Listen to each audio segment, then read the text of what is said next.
Introduction. No apology, I imagine, is necessary for the appearance of this translation of Marx's Misère de la Philosophie. On the contrary, it is strange that it should not have been published in England before, and that the translation of his monumental work, The Capital, tardy as that was, should have yet been made before that of a work which was originally published some 20 years before Capital first appeared. It may be that the translators and editors of the latter work were of opinion that, in view of the comprehensiveness of Capital, a publication of an English edition of the Misère de la Philosophie would be a work of supererogation, or it may be that they thought a book so distinctly French, as the Capital may be said to be distinctly English, and which was, further, exclusively a criticism of a work of Proudhon's little known in England, would have slight interest for English readers. On the other hand, the groundwork of the theories so fully elaborated in Capital, apart from its exhaustive analysis of the capitalist system of production and distribution, will be found in Misère. In addition, there are several subjects, notably that of rent, dealt with in this volume which are barely touched upon in the single book of Capital, which has been translated into English. Marx's criticism of Proudhon's theory that, quote, the time which is necessary to create a commodity indicates exactly its degree of utility, so that the things of which the production costs least time are the things which are the most immediately useful, end quote, has been matched by H. M. Heinemann's crushing refutation of the theory of final utility. The subject of rent, too, has been fully dealt with by the latter in the same book, quote, The Economics of Socialism, published, as the author says, in the hope of furnishing the rapidly increasing number of students of sociology with a concise and readable statement of the main theories of the scientific school of political economy founded by Karl Marx and Friedrich Engels, end quote. Neither of these facts, however, necessarily detracts from the value of this older work of Marx's. On the question of rent, after reviewing the Ricardian theory and the many objections which present themselves to that theory, Heinemann says, quote, it seems therefore that a wider definition of the rent of land under capitalism is needed than that given by Ricardo, and the following is suggested. Rent of land is that proportion of the total net revenue which is paid to the landlord for the use of plots of land after the average profit on the capital embarked in developing such land has been deducted. On the question of confiscating rent, he says it would not affect the position of the working portion of the community unless the money so obtained were devoted to giving them more amusement, to provide them with better surroundings, and the like. In fact, the attack upon competitive rents is merely a capitalist attack. That class sees a considerable income going off to a set of people who take no part in the direct exploitation of labor, and its representatives are naturally anxious to stop this leakage, as they consider it, and to reduce their own taxation for public purposes by appropriating rent to the service of the state. That is all very well for them. End quote. On this point, Marx says, quote, we can understand such economists as Mill, Shelby-Liez, Hilditch, and others, demanding that rent should be handed over to the state, to be used for the remission of taxation. That is only the frank expression of the hate which the industrial capitalists feel for the landed proprietor, who appears to him as a useless encumbrance, a superfluity in the otherwise harmonious whole of the bourgeois production. Rent, says Marx, results from the social relations in which exploitation is carried on. It cannot result from the nature, more or less fixed, more or less durable, of land. Rent proceeds from society and not from the soil. End quote. The criticism of Proudhon's appreciation of gold and silver as the first manifestation of this theory of constituted value should be interesting reading to those admirers of the French anarchists who yet profess their profound detestation of money and its function. So too should his declaration against strikes and combinations of workmen. In this we see once more how extremes meet. This declaration of Proudhon's would not be out of place in the organ of the Liberty and Property Defense League. In this matter of trade union combination, Marx was scarcely accurate in his perception of its development. He clearly did not foresee that the great English trade unions would become fossilized, as it were, and that instead of being a revolutionary force, they would become a reactionary mass opposing the progress of a mere proletarian outside their ranks, as they have done. With the spread of socialist ideas among them, however, their exclusive character is being modified, and they may even yet take that place in the revolutionary working class movement which Marx anticipated they would occupy. Given this change of attitude, the development must inevitably be along the lines he predicted. We are seeing, quote, in face of constantly united capital, the maintenance of the association becoming more important and necessary for them than the maintenance of wages, end quote, and further, that the combinations of capital are forcing the trade unions to that point where association takes a political character. It is scarcely necessary to point out that in this work, written in 1847, some words have a meaning quite other than that which they bear today. Thus, for instance, the words socialists and socialism, where they occur, refer to the Utopians who formulated theories of a social system independent of the industrial evolution, and to these theories themselves. In most cases, the numerous quotations have been verified and reproduced in the original. In some instances, however, they are summaries rather than the quotations, and appear as translated. A translation is necessarily an imperfect presentation of the thoughts, ideas, and conclusions of the author. In this work I have endeavored to adhere as closely as possible to the form and letter, as well as to the spirit of the original, and to this the indulgent reader is asked to ascribe such faults of language as would otherwise merit his censure. H. Quelch. Preface. The present work was written in the winter of 1846 to 1847, at a time when Marx had just elucidated the principles of his new historical and economic theory. Footnote. La Misère de la Philosophie, written in French, was published in 1847 in Paris by A. Frank, 69, Rue Richelieu, and in Brussels by C. G. Vogler, 2, Petit Rue de la Madeleine. It was translated into German by E. Bernstein and Karl Kautsky, and published in 1892 by the Social Democratic Party, together with this preface by Engels. Marx's own copy of the work, which, as well as his other books, were given by his two daughters, Laura and Eleanor, to the German Social Democratic Party, to form the basis of a library for the party, bear some corrections from the hand of the author. They have been reproduced in this edition. Note by editor. The System de Contradictions économiques ou Philosophie de la Misère of Proudhon, which had just appeared, gave him the opportunity of developing his principles in opposing them to the ideas of the man who from them was to take a preponderating place among the French socialists of his epoch. From the moment when both of them at Paris had lengthily discussed economic questions together, often for whole nights at a stretch, their tendency had been to drift further and further apart. Proudhon's book showed that there was already an impassable gulf between them. To keep silence was no longer possible. Marx demonstrates in this reply the irreparable rupture which had taken place.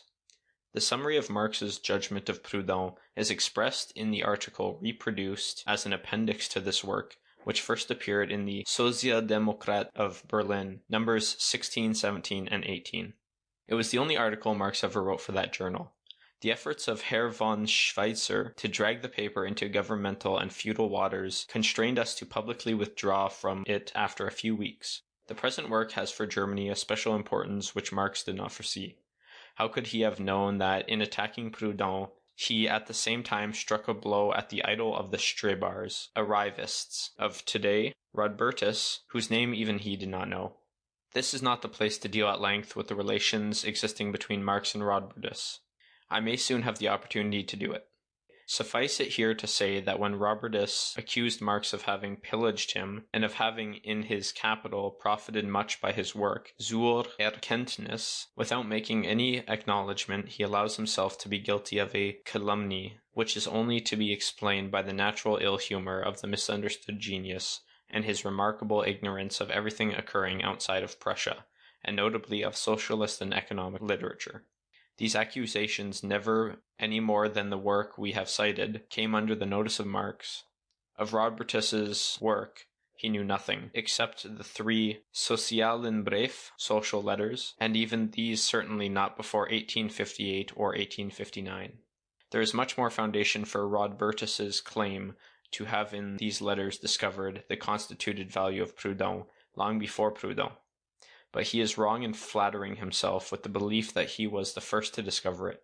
In any case, the present work criticizes him with Proudhon, and this forces me to dilate somewhat upon his fundamental brochure, Zur Erkenntnis unserer staatswirtschaftlichen Zustand, on the explanation of our economical position.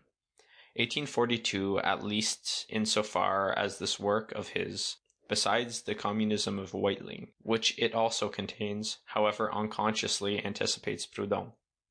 Insofar as modern socialism, of no matter what tendency otherwise it may be, proceeds from bourgeois political economy, it almost exclusively attaches itself to the theory of value of Ricardo. The 2 propositions which Ricardo in 1817 put at the head of his Principes, first that the value of each commodity is only and solely determined by the quantity of labor exacted by its production, and second, that the product of the totality of social labor is shared between the 3 classes of landlords, rent, capitalists, profit, and laborers' wages. These 2 propositions had already in England afforded material for socialist conclusions. They had been deduced with so much clearness and profundity that this literature, which has now almost disappeared and which Marx had in great part discovered, could not be surpassed until the appearance of Capital. We shall return to this another time. When Rodbertus in 1842 on his side drew certain socialist conclusions from the principles above stated, that was then certainly an important step for a German to take. But it was only a discovery for Germany. Marx shows how little there is of novelty in a similar application of the theory of Ricardo by Proudhon, who suffered from an equal imagination.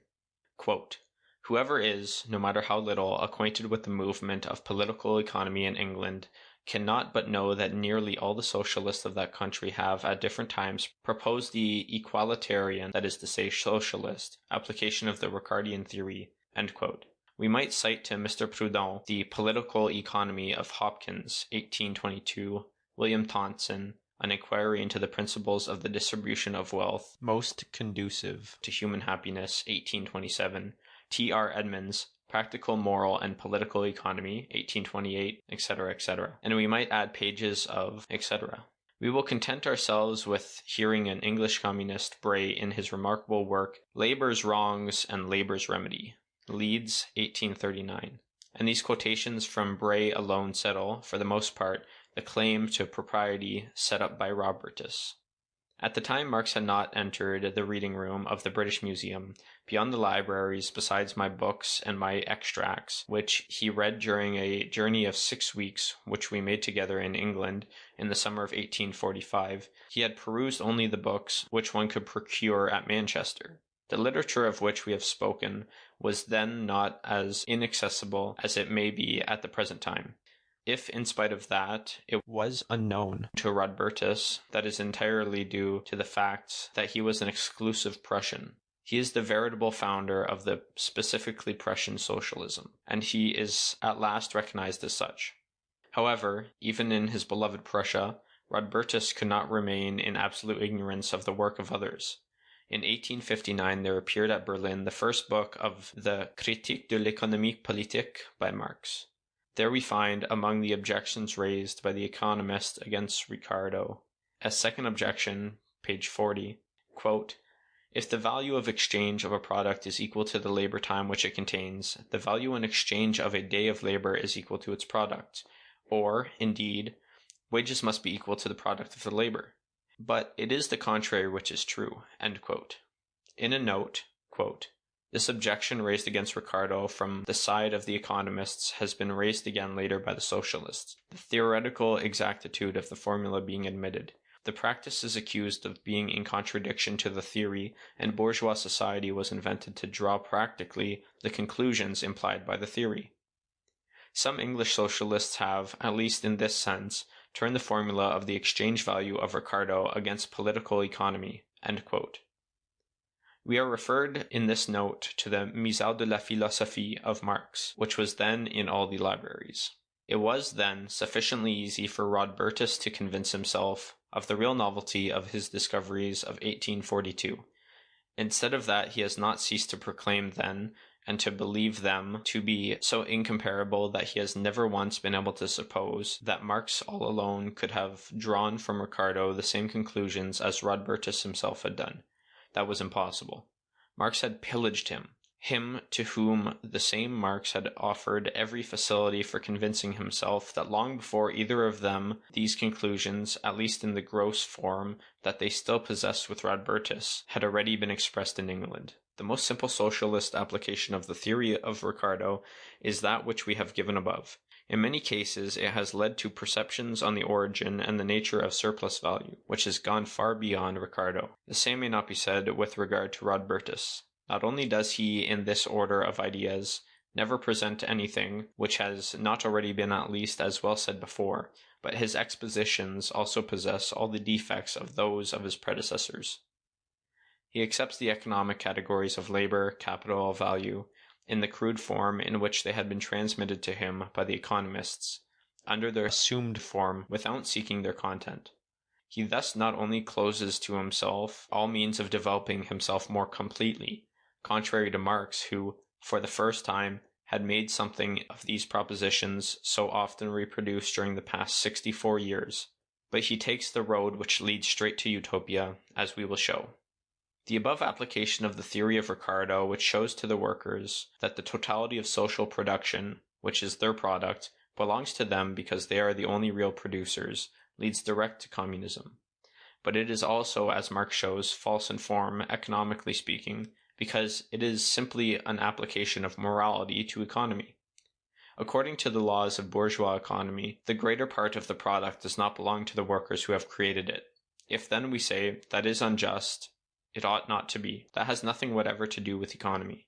We are only stating that this economic fact is in contradiction to our moral sentiment. That is why Marx has never based upon this his communist conclusions, but rather upon the necessary overthrow, which is developing itself under our eyes every day, of the capitalist system of production. He contents himself with saying that surplus value consists of unpaid labor. It is a fact, pure and simple. But that which may be false in form from the economic point of view may yet be exact from the point of view of universal history. If the moral sentiment of a mass regards an economic fact, as formerly slavery and serfdom, as unjust, that provides that this fact itself is a survival, that other economic facts are established, thanks to which the first has become insupportable, intolerable. Behind the formal economic inexactitude may, therefore, be hidden a very real economic content. It would, however, be out of place here to dwell at length on the importance and the history of surplus value. We can draw other conclusions from Ricardo's theory of value, and that has been done. The value of commodities is determined by the labor exacted by the production. But it is found that in this wicked world commodities are bought sometimes above, sometimes below their value, and besides there is the relation to the variations of competition. As the rate of profit has a tendency to maintain itself at the same level for all capitalists, the price of commodities tends also to sink to their value of labor, throughout the intermediary of supply and demand. But the rate of profit is calculated upon the total capital employed in an industrial enterprise.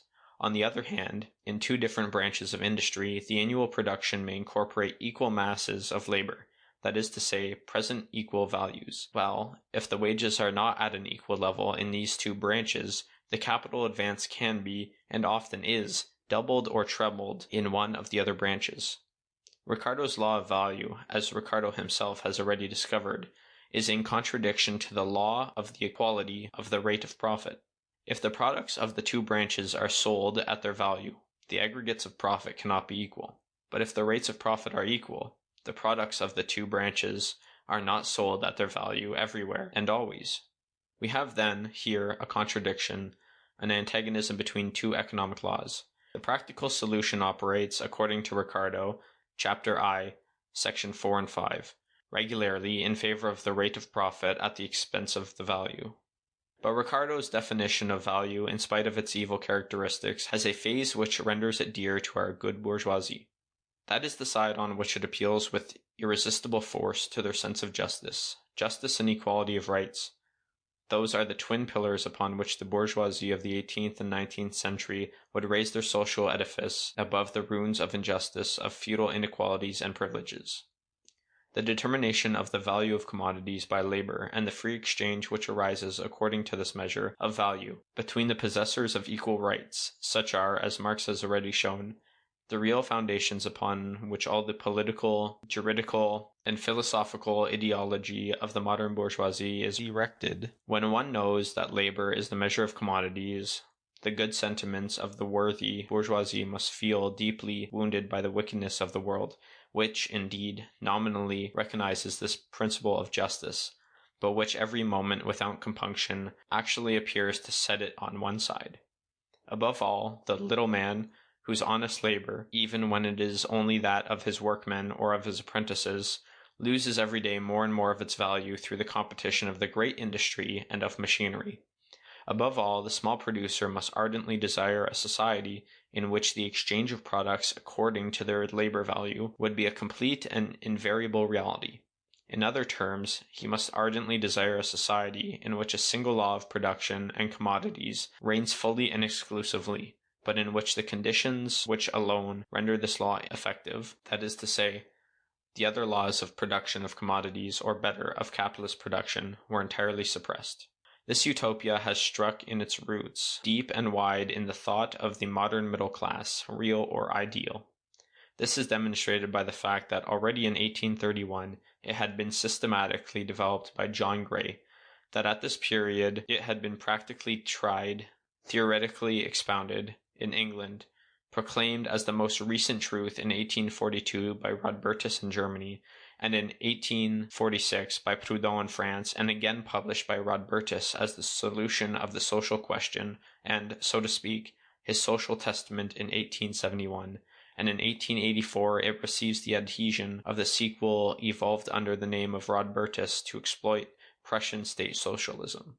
The criticism of this utopia has been made so completely by Marx, as well against Proudhon as against Gray, that I need only devote myself here to some remarks on the special form that Rodbertus has adopted to formulate and express it. As we have said, Rodbertus accepts the traditional economic concepts under the exact form in which they have been transmitted to him by the economists. He does not make the slightest attempt to verify them. Value for him is, quote, the quantitative valuation of one thing relative to others, this valuation being taken for measure, end quote. This none too rigorous definition gives us at the most an idea of what value appears almost to be, but does not say absolutely what it is. But as it is all that Rodbertus is able to tell us about value, it is comprehensible that he seeks for a measure of value outside of value.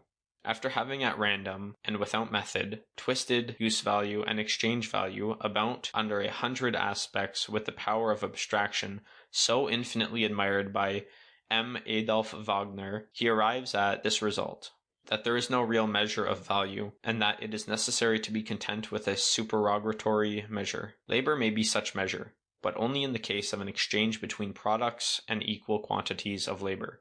If the case is otherwise in other instances, it is not so unless one has taken means to assure it. Value and labor thus remain without the least real relation to each other, although all the first chapter has been devoted to an endeavor to explain to us how and why the cost of commodities is determined by labor and by nothing but labor. Labor is yet again taken in the form in which one meets it with the economists, and not even that, because although there may be something said as to the difference in intensity of labor, it is very generally represented as something which costs, and that is to say, which is a measure of value, whether it be expended or not, under the normal conditions of society. Whether the producers employ 10 days in the manufacture of products which can be manufactured in 1 day, or if they employ only one, whether they use the best or the worst implements, whether they apply their labor time to the manufacture of articles socially necessary or in the quantity socially required, whether they make articles for which there is no demand at all or articles for which there is more or less demand. Of all that there is no question. Labor is labor. The product of equal labor must be exchanged with the product of equal labor. Rodbertus, who in all other cases is always ready, whether it be relevant or not, to place himself at the national point of view and to consider the relations of isolated producers from the height of the observatory of general society, timidly avoids all that here, simply because from the first line of his book he goes straight to the utopia of the labor note, and that all analysis of labor as the producer of value only strews his route with difficulties. His instinct was here considerably stronger than his power of abstraction, that cannot be discovered in Rodbertus. It may be said in passing only by means of the most concrete poverty of ideas. The journey to Utopia is quickly made. The dispositions which fix the exchange of commodities according to the value of labor, as following an absolute law, present no difficulty. All the other utopians of this tendency, from Gray to Proudhon, are at great pains to elaborate social measures. In order to realize this object, that they least endeavor to resolve the economic question by economic means, due to the action of the owner of commodities who exchanges them. For Rodbertus it is much more simple. As a good Prussian he calls in the state. A decree of the public power establishes the reform. Value is thus then happily constituted, but not the priority of the constitution which is claimed by Rodbertus.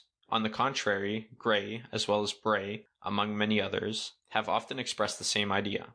They piously desire measures by which the products will exchange, in spite of all obstacles, always and only at their value in labor. After the state has thus constituted value, at least of a part of the products, as Rodbertus is modest, it issues its labor notes, in effect as advances to the industrial capitalists, which with the workers are paid. The workers then buy the products with the labor notes they have received and thus permit the return of the paper money to its original source. It is necessary to learn from Rodbertus himself how admirably that develops. Quote, "For this second condition we must secure the disposition which exacts that the value attested should be really in circulation by giving only to him who actually delivers a product. A note on which should be marked exactly the quantity of labor necessary for the manufacture of the product. He who delivers a product of 2 days' labor would receive a note marked 2 days. The second condition would be necessarily fulfilled by the strict observance of this regulation in the issue of the notes. According to our hypothesis, the true value of goods coincides with the quantity of labor expended in their manufacture, and this quantity of labor is measured by the division of time expressed. He who delivers a product to which 2 days' labor have been devoted, if he receives a certificate of 2 days' labor, has then secured that there should be assigned or certified to him neither more nor less value than he has in fact delivered. And further, as he only who has really put a product in circulation alone secures such an attestation, it is equally certain that the value inscribed on the note is capable of paying society. Enlarge as much as we will the sphere of the division of labor. If the regulation is properly followed, the sum of the value disposable must be exactly equal to the sum of value certified, and, as the sum of the value certified is exactly the sum assigned, this must necessarily coincide with the value disposable. All the exigencies are satisfied and the liquidation is perfect." End quote. Pages 166, 167. If Rodbertus has, up to the present, had a misfortune of arriving too late with his discoveries, this time, at least, he has obtained a kind of originality. None of his rivals had dared to give him the foolish utopia of the labor note, this form so naively infantile. I might even say, so truly Pomeranian. Because that for each note an object of corresponding value is delivered, as no object of value is delivered except against a corresponding note, necessarily the sum of notes is covered by the sum of the objects of value. The calculation is perfectly equal. It is exact to the second of labor time. And there is not a superior employee in the office of the public debt who, however appalled by his own duties, could in this calculation mark the slightest error. What more could be desired? In modern capitalist society, each industrial capitalist produces on his own account what he likes, how he likes, and as much as he likes. The quantity socially demanded is for him an unknown magnitude, and he does not know the quality of the objects demanded any more than their quantity. That which today cannot be supplied quickly enough may tomorrow be in excess of the demand. Ultimately, demand is satisfied in some fashion, ill or well, and generally production is definitely regulated by the objects demanded. How is the reconciliation of this contradiction effected? by competition. And how does that arrive at this solution? Simply by depreciating below their labor value the commodities which are by reason of their quality or quantity useless or unnecessary in the present state of the demand of society, and in making the producers feel at this explicit fashion that they have manufactured articles absolutely useless or unnecessary, or that they have manufactured a superfluity of otherwise useful articles. From that, two things follow.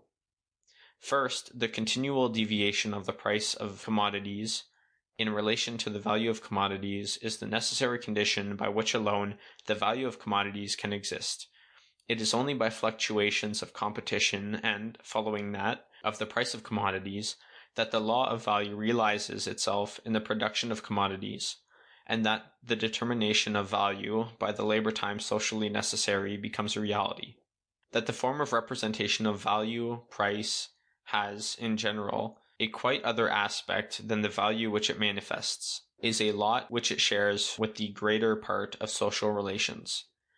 The king often bears but slight resemblance to the monarchy which he represents, in a society of producers of exchangeable commodities, to wish to determine value by their labor time, by interdicting competition from establishing this determination of value in the single form by which it can do this, in influencing its price, is to show, at least in this connection, the habitual utopian misunderstanding of economic laws. In the second place, competition, in realizing the law of value of the production of the commodities in a society of producers for exchange, establishes by that means and by assured conditions the single order and the single organization possible for social production. It is only by the depreciation or appreciation of the price of products that the isolated producers of commodities learn to their cost what kind of things society requires, and their quantity it requires of them. But it is precisely this single regulator which the utopianism shared by Rodbertus would suppress. And if we ask what guarantee we have that only the necessary quantity of each commodity would be produced, that we should not be wanting corn and meat while there was an abundance of beet sugar, and we were inundated with a too plentiful supply of potato spirit, that we should not be lacking breeches to cover our nakedness while breeches buttons were multiplied by the million. Rodbertus triumphantly shows us his famous account, in which there is set forth an exact certificate for each superfluous pound of sugar, for each cask of spirit not purchased, for each useless breeches button. An account which is just, which satisfies all the conditions, and in which the liquidation is exact. And anyone who does not believe this has only to address himself to MX, the superior employee of the Office of the Public Debt in Pomerania, who has revised the calculation and has found it just, and who may be regarded as never having been capable of mistake in his accounts. And now let us briefly notice the naivete with which Rodbertus would suppress industrial and commercial crisis by means of his utopia. When the production of commodities has reached the limits of the world market, it is by a cataclysm of this market, by a commercial crisis, that equilibrium is established between the isolated producers, producing each according to his individual calculation, and the market for which they produce, and of the demand of which, both as to quantity and quality, they are ignorant. If competition is to be prevented from making known to the isolated producers the state of the market by the rise or fall of prices, they would be blinded indeed. To direct the production of commodities in such fashion that the producers could not know the state of the market for which they produce, it is to provide for crises in such a fashion as to raise the envy of Dr. Eisenbart for Rodbertus. We can understand now why Rodbertus determined the value of commodities by labor, and further admitted different degrees of intensity of labor. If he had inquired why and how labor created value, and, in consequence, determined and measured it, he would have arrived at socially necessary labor, necessary for the isolated product as well in relation to other products of the same kind, as well as in relation to the total quantity socially required. He would have been met with the question, how is the production of isolated producers accommodated to the total social demand? And all his utopia would have become impossible. This time, indeed, he has preferred to abstract, he has made an abstraction of the problem to be solved. At last we come to the point where Rodbertus offers us something new, the point which distinguishes him from all his numerous comrades of the organization of exchange by labor notes. They all claim this method of exchange with the object of destroying the exploitation of wage labor by capital. Each producer must obtain the total labor value of his product. They are unanimous about this, from Gray to Proudhon. Not at all, says Rodbertus, on the contrary. Wage labor and its exploitation will still exist. In the first place, there is no social state possible in which the laborer could receive for his own consumption the total value of his product. The funds produced must support a number of functions economically unproductive but necessary, and they must consequently maintain the people concerned with these functions. That is true only as regards the present division of labor. In regard to a society where productive labor would be obligatory, a society which is certainly possible, the statement falls to the ground. There still remains the necessity for an accumulated social reserve fund, and then the laborers, that is to say all, would remain in possession and in enjoyment of the total product, but each isolated worker would not enjoy the integral product of his own labor. The support of functions economically unproductive by the product of labor has not been neglected by the other labor note utopians, but they leave the workers to impose this obligation upon themselves. Following in this respect the customary democratic method, while Rodbertus, whose whole theory of social reform in 1842 is fashioned according to the Prussian state pattern of that time, refers everything to the judgment of the bureaucracy, which authoritatively determines the share of the worker in the product of his own labor and graciously abandons that part to him. Then, rent and profit must also continue to exist. In fact, the landed proprietors and the industrial capitalists do fulfill certain functions, socially useful or even necessary, although economically unproductive, and receive in exchange a kind of remuneration, rent and profit, which is a conception scarcely new even in 1842. Truth to tell, they receive very much too much for the little that they do, and which they do sufficiently ill. But Rodbertus has need of a privileged class, at least for 500 years to come. Also, the rate of surplus value, to express myself correctly, that must also exist, but without being capable of being augmented. Rodbertus accepts that the actual aggregate of surplus value, 200%, that is to say, that for a daily labor of 12 hours, the worker will not receive a certificate of 12 hours, but one of 4 hours only, and the value produced in the remaining 8 hours must be shared between landlord and capitalist. The labor notes of Rodbertus lie then, absolutely. But it is necessary to be a Pomeranian feudal proprietor to imagine that there is a working class to whom it would be advantageous to work 12 hours to obtain a labor note of 4 hours. If the juggleries of capitalist production were translated in the simple manner in which it appears as a manifest theft, it would be rendered impossible.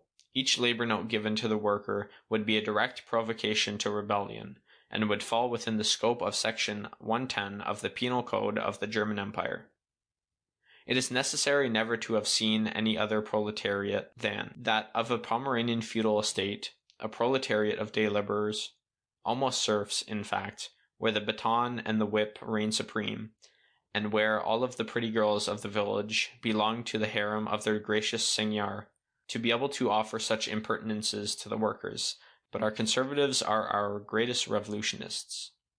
But if the workers were sufficiently simple to allow themselves to be persuaded that having labored for 12 full hours, they have in reality only labored 4 hours, they would at least be recompensated by being guaranteed that their proportion of the product of their own labor would never fall below a third.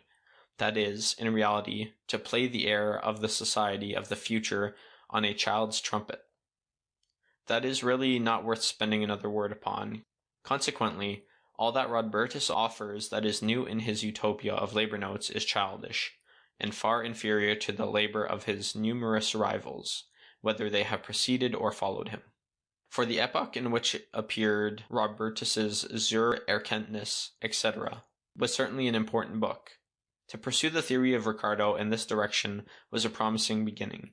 If for him and for Germany alone it was a novelty, his work might in its completion have attained the same height as that of the best among his English predecessors. but it was only a commencement of which the theory could only achieve a real result by ulterior, fundamental, critical work. This development was arrested because from the outset, the development of the theory of Ricardo was carried in the other direction, in the direction of utopia.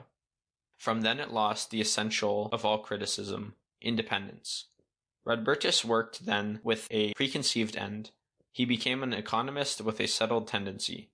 Once seized by his utopianism, he is precluded from all possibility of scientific progress. From 1842 until his death, he turned in the same circle, reproduced the same ideas, already expressed or indicated in his preceding works, found himself misunderstood, found himself pillaged. Then he had nothing of which to be robbed, and at last refused to accept the evidence that at bottom he had discovered nothing which had not already been established long before him. It is scarcely necessary to remark that in this work the language is not identical with that of capital. In this work, Marx still speaks of labor as a commodity and of its purchase and sale instead of labor power.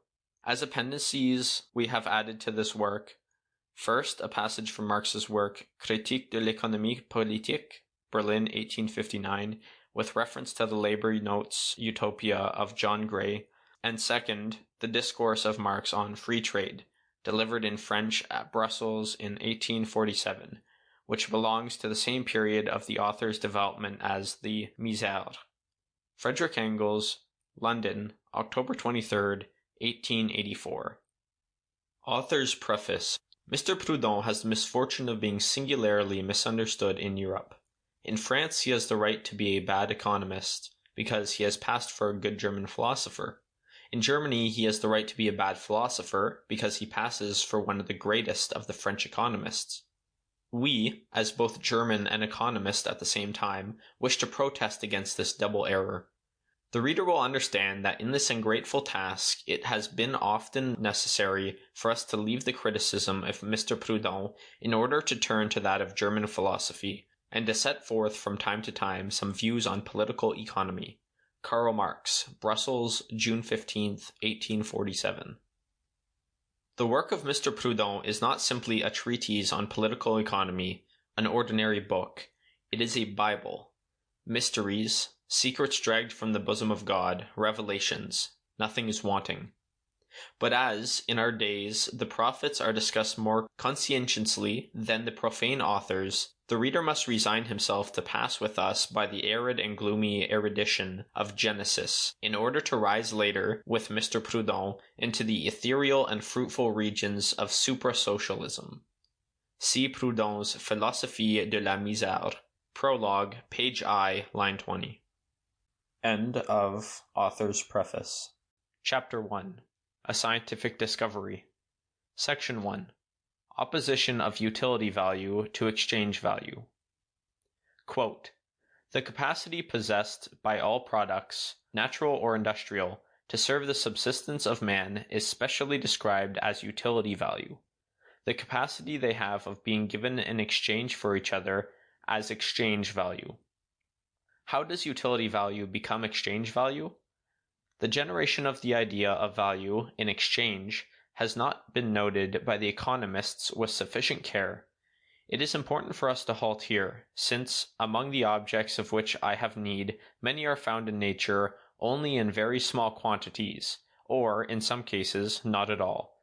I am forced to aid in the production of what I want, and, as I cannot turn my hand to so many things, I propose to other men, my collaborators in different functions, to cede to me a portion of their products in exchange for mine. End quote. Proudhon, Volume 1, Chapter 2. Mr. Proudhon proposes to himself to, before all, explain to us the double nature of value, the distinction in value, the process which makes exchange value of utility value. It is important for us to halt with Mr. Proudhon at this act of transubstantiation. This is how this act is accomplished according to our author. A large number of products are not found in nature, they are found at the end of industry. Suppose his needs exceed the spontaneous production of nature, man is forced to have recourse to industrial production. What is this production in the supposition of Mr. Proudhon? What is its origin? a single man experiencing the want of a large number of things cannot turn his hand to so many things. To have so many wants to satisfy supposes so many things to produce.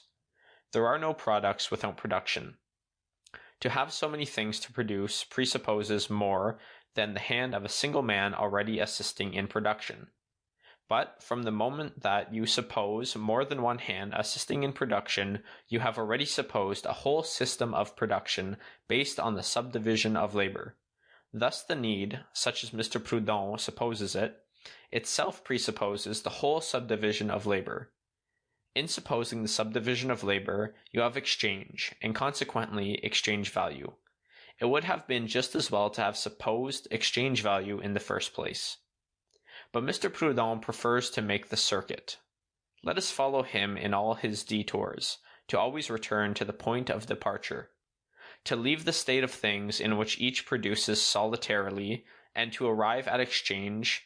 I address myself, says Mr. Proudhon, to my collaborators in various functions. Then, it seems, I have some collaborators who all have various functions, without I and all the others. In order to arrive at such a state of things, always according to the supposition of Mr. Proudhon, having abandoned the solitary and unsocial position of Robinson Crusoe, the collaborators and the diverse functions, the division of labor, and the exchange which it indicates are all existing already. To summarize, I have wants based upon the division of labor and on the exchange of commodities. In supposing these wants, Mr. Proudhon finds that he has supposed exchange value, of which he precisely proposes to, quote, note the generation with more care than the other economists, end quote. Mr. Proudhon could just as well have inverted the order of things without by so doing inverting the justness of his conclusions. To explain exchange value, there must be exchange. To explain exchange, there must be a division of labor. To explain the division of labor, there must be wants which necessitate the division of labor. To explain these wants, it is necessary to suppose them, which is not to deny them, contrary to the first axiom of Mr. Proudhon's prologue, quote, to suppose God is to deny him, end quote, prologue, page 1. How does Mr. Proudhon, for whom the division of labor is supposed known, take this to explain exchange value, which for him is always the unknown?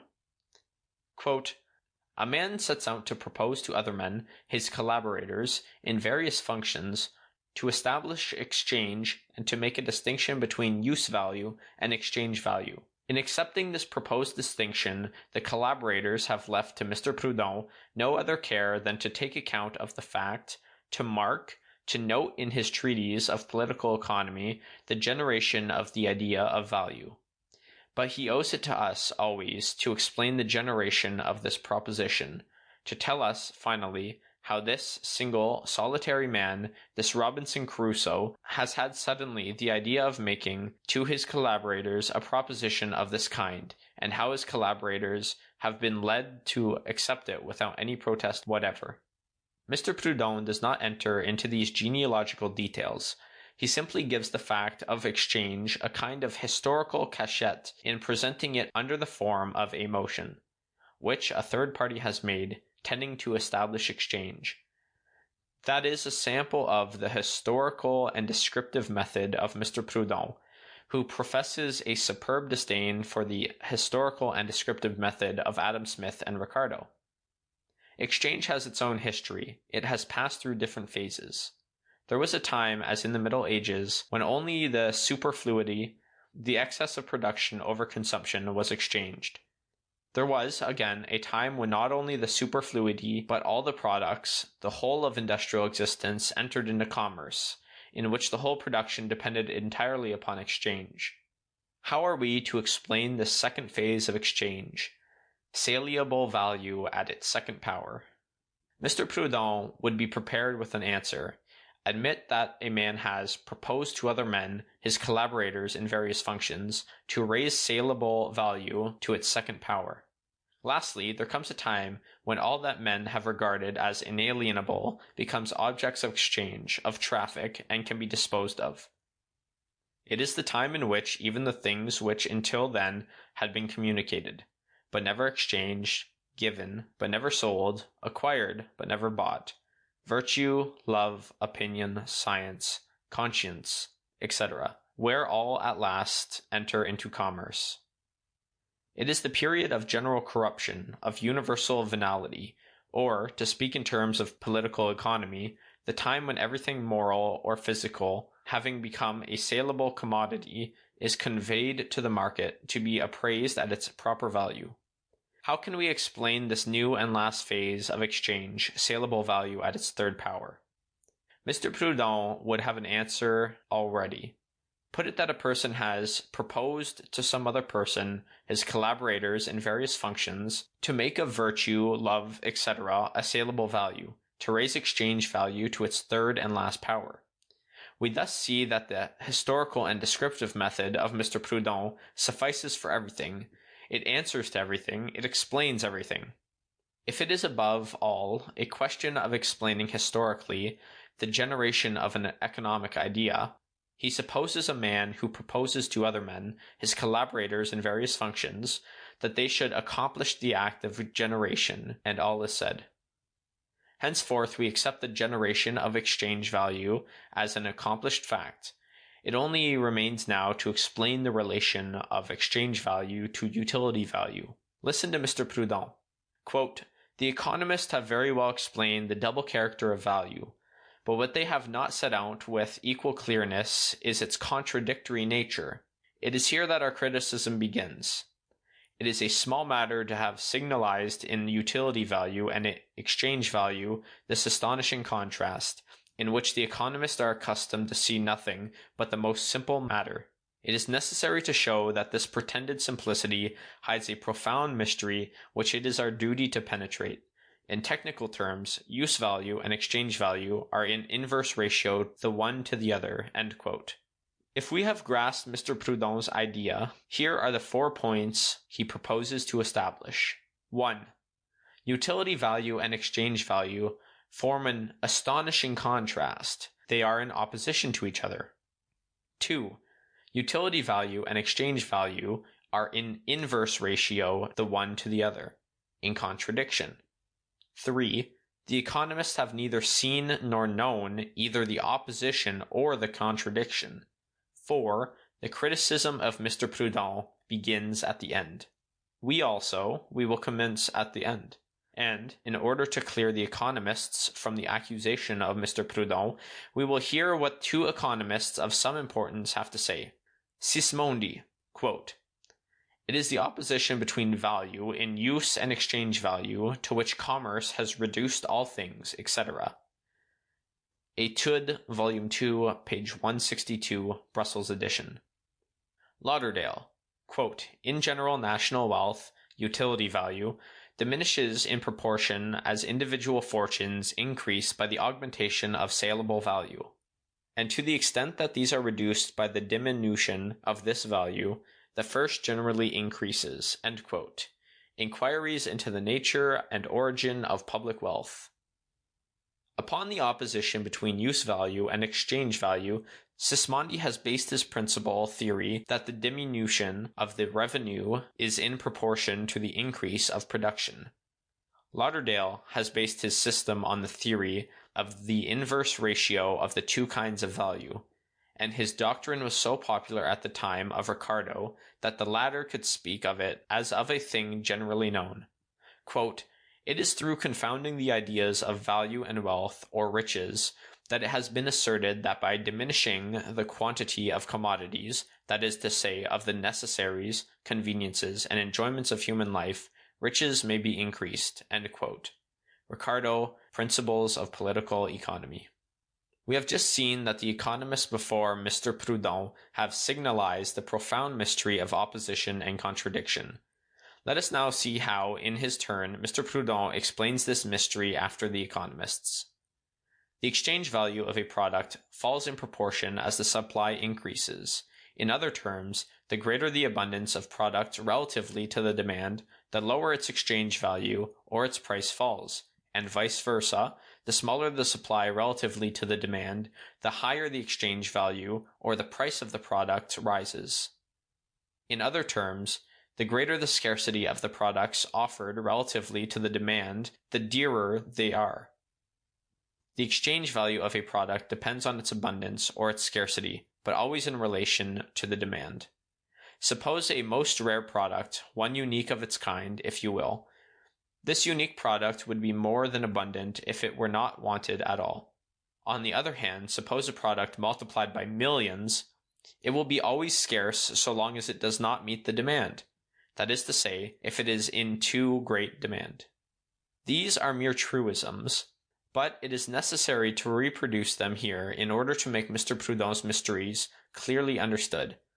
Quote, "Therefore, in following the principle to its ultimate consequences, we come to this conclusion, the most logical in the world, that the things which are most necessary as articles of use and whose quantity is infinite can be had for nothing, and those of which the utility is nil and which are extremely scarce will have an inestimable price. To increase the difficulty, actual price does not admit these extremes. On the one side, no human product ever attains the infinite in magnitude. On the other, the most scarce things have need of some degree of utility in order to be possessed of any value. Use value and exchange value are thus fatally chained to each other, although by their nature they continually tend to exclude each other." End quote. Volume 1, page 39. What is it which adds to the difficulty of Mr. Proudhon? It is simply that he has forgotten the demand, and that a thing can only be scarce or abundant according to its demand. Demand once set aside, he assimilates exchange value to scarcity and use value to abundance. Practically in saying that the things of which the utility is nil and which are extremely scarce will have an inestimable price, he simply says that exchange value is nothing but scarcity. Extreme scarcity and utility nil is pure scarcity. Inestimable price is the maximum of exchange value. It is pure exchange value. He puts these two terms in equation. Then, exchange value and scarcity are equivalent terms. In arriving at these pretended extreme consequences, Mr. Proudhon finds in effect that he has pushed two extremes, not the things, but the terms which express them, and in that he demonstrates his rhetoric rather than his logic. He finds once more his first hypotheses in all their nakedness when he believes that he has discovered new consequences. Thanks to the same process, he succeeds in identifying use value with pure abundance. After having put in equation exchange value and scarcity, utility value and abundance, Mr. Proudhon is astonished not to find utility value in scarcity and exchange value, nor exchange value in abundance and utility value. And in seeing that actual practice does not admit of these extremes, he can do no other than believe in the mystery. There is for him inestimable price, because there are no buyers, and he will never find them while he continues to exclude demand. From another side, the abundance of Mr. Proudhon seems to be something spontaneous. He all at once forgets that there are people who produce, and that it is to their interest never to lose sight of the demand. If not, how can Mr. Proudhon have been able to say that the things which are very useful must be very cheap, or even cost nothing? He ought to have concluded, on the contrary, that it is necessary to restrict abundance to production of very useful things, if one wished to raise their price, their value, in exchange. The old vine growers of France, in asking for a law prohibiting the planting of fresh vines, the Dutch, in burning the spices of Asia, in uprooting the clove trees in the Malays, wish simply to reduce abundance in order to raise the exchange value. So the society of the Middle Ages, in limiting by law the number of associates whom a single master could employ, and in limiting the number of instruments he could use, acted on the same principle. See Anderson, History of Commerce. After having represented abundance as use value and scarcity as exchange value, nothing more easy than to demonstrate that abundance and scarcity are in inverse ratio. Mr. Proudhon identifies use value with supply and exchange value with demand. To make the antithesis still more clear, he substitutes other terms by putting value of choice instead of exchange value. Here then the struggle has changed its ground, and we have on one side utility, use value supply, on the other choice, exchange value, demand. These two powers oppose the one to the other. Who will reconcile them? What can be done to bring them into accord? Is it possible for us only to establish between them a point of comparison? Certainly, cries Mr. Proudhon. There is one. It is choice. The price which will result from this struggle between supply and demand, between utility and choice, will not be the expression of eternal justice. Mr. Proudhon proceeds to develop this antithesis. Quote, in my character, the free purchaser, I am the judge of what I want, judge of the convenience of the article, judge of the price I am willing to put on it. On the other hand, in your quality of free producer, you are master of the means of production, and in consequence, you have the power to reduce your cost of production. End quote. Volume 1, page 42. And as demand or exchange value is identical with opinion, Mr. Proudhon is led to say, quote, it is proved that it is the free will of man which gives rise to the opposition between use value and exchange value. How can we solve this opposition whilst maintaining free will? And how can we sacrifice this without at least sacrificing man? End quote. Volume 1, page 51. Thus then, there is no result possible. There is a struggle between two incommensurable powers, so to speak, between utility and choice, between the free purchaser and the free producer. Let us examine these things a little more closely. Supply does not represent utility exclusively. Demand does not represent choice exclusively. He who demands does not also offer a product of some kind, the representative sign of all products, money, and in supplying this, does he not, according to Mr. Proudhon, represent utility or use value? On the other hand, he who offers, does he not also demand a product of some kind, or the representative sign of all products? Does he not thus become a representative of choice, of the value of choice, or exchange value? A demand is at the same time an offer is at the same time a demand. Thus, the antithesis of Mr. Proudhon in simply identifying supply and demand, the one to utility, the other to choice, rests merely on a futile abstraction. What Mr. Proudhon calls value of utility, other economists, with as much reason, call value of choice. We will only cite Storch, Cours d'économie politique, Paris, 1823, page 88 and 99. According to him, those things are called wants, of which we feel the want. Those things are called values, to which we attribute value. Most things only have value because they satisfy wants engendered by choice. Opinion as to our wants may change, then the utility of things, which expresses only the relation of those things to our wants, may change also.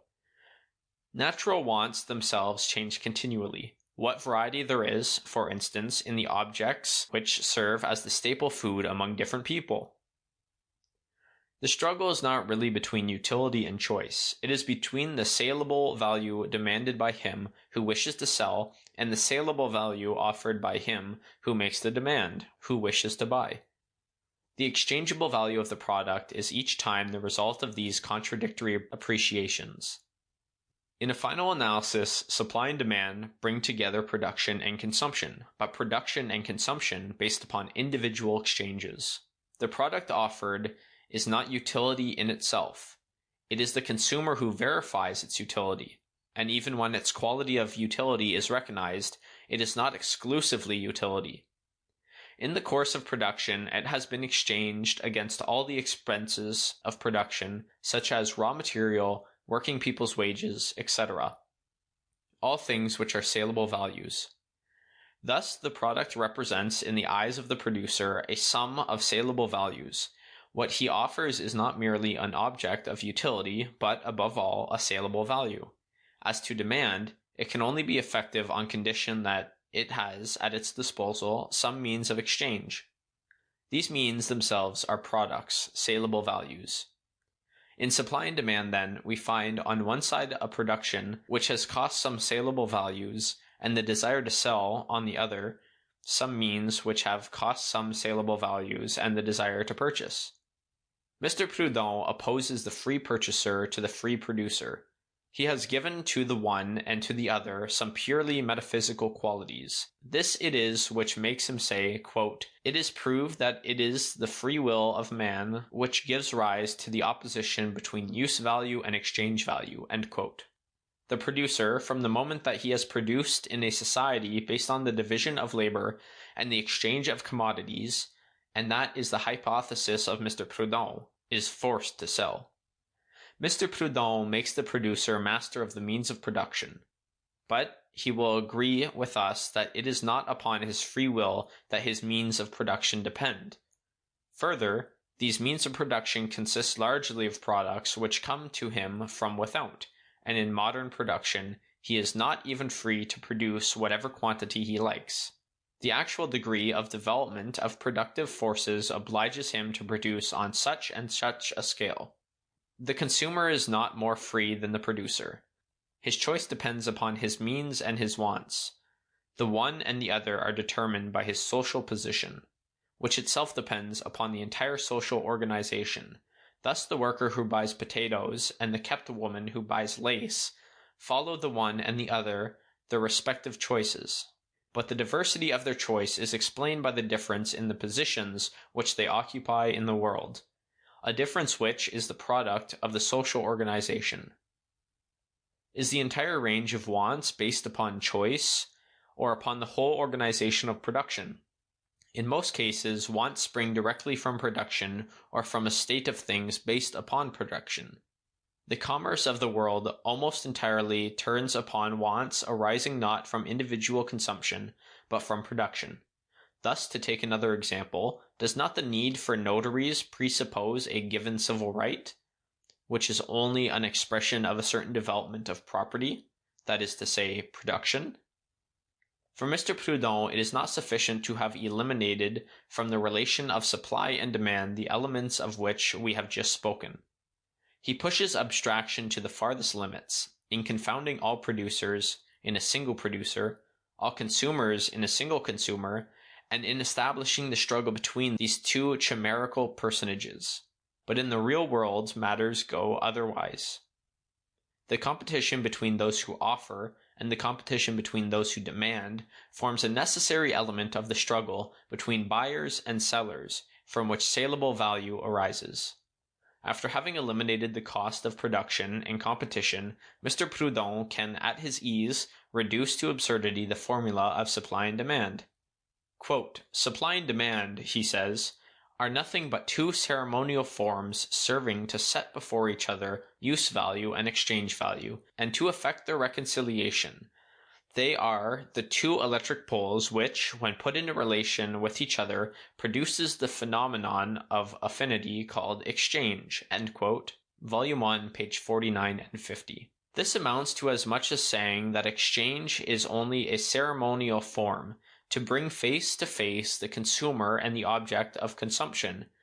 As well say that all economic relations are ceremonial forms, serving as intermediaries to immediate consumption. Supply and demand are relations of a given production, neither more nor less than are individual exchanges. Of what, after all, then, does Mr. Proudhon's dialectic consist? In substituting for use value and exchange value, for supply and demand, some abstract and contradictory notions, such as scarcity and abundance, utility and choice, a producer and a consumer, both of them chevaliers of free will. And to what, as the result of all this, does he come? To arrange the means of introducing later one of the elements which he had excluded, the cost of production, as a synthesis between use value and exchange value. It is thus that, in his eyes, the cost of production constitutes synthetic value or constituted value.